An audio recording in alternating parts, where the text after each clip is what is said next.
کا نفع دینے لگے.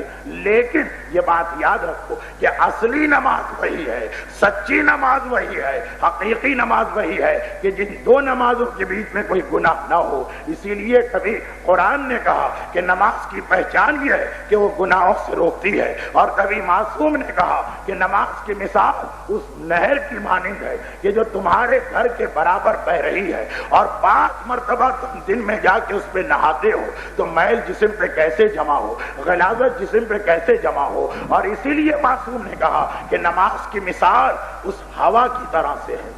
کبھی امام کہہ رہے کہ نماز دریا کی طرح سے ہے, کبھی امام کہہ رہے نماز ہوا کی طرح سے ہے. کون سی ہوا؟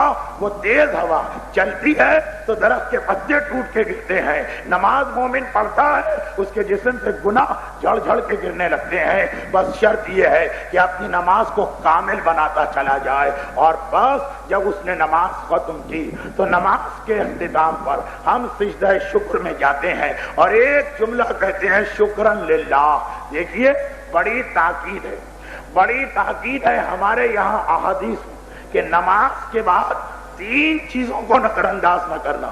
ایک, شہزادی کی تسبیح کو, کیونکہ مولا نے کہا کہ صفین کی لڑائی میں جو ساری رات جنگ ہوئی تھی اس رات کو بھی میں نے نماز مغربین کے بعد تسبیح فاطمہ کی تلاوت کی تھی. دوسرے, دعا.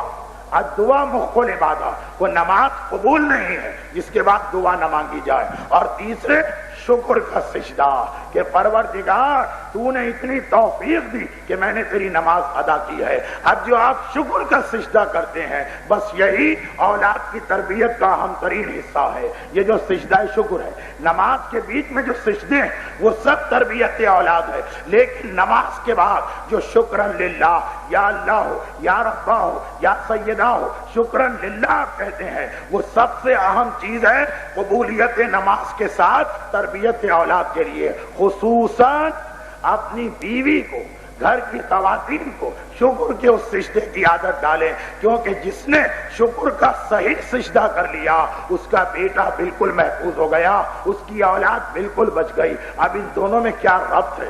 شکر کا سجدہ اور نماز اور تربیت اولاد, ان دو میں کیا ربط ہے؟ یہ انشاءاللہ میں کل بیان کروں گا, کیونکہ آج کی مجلس کا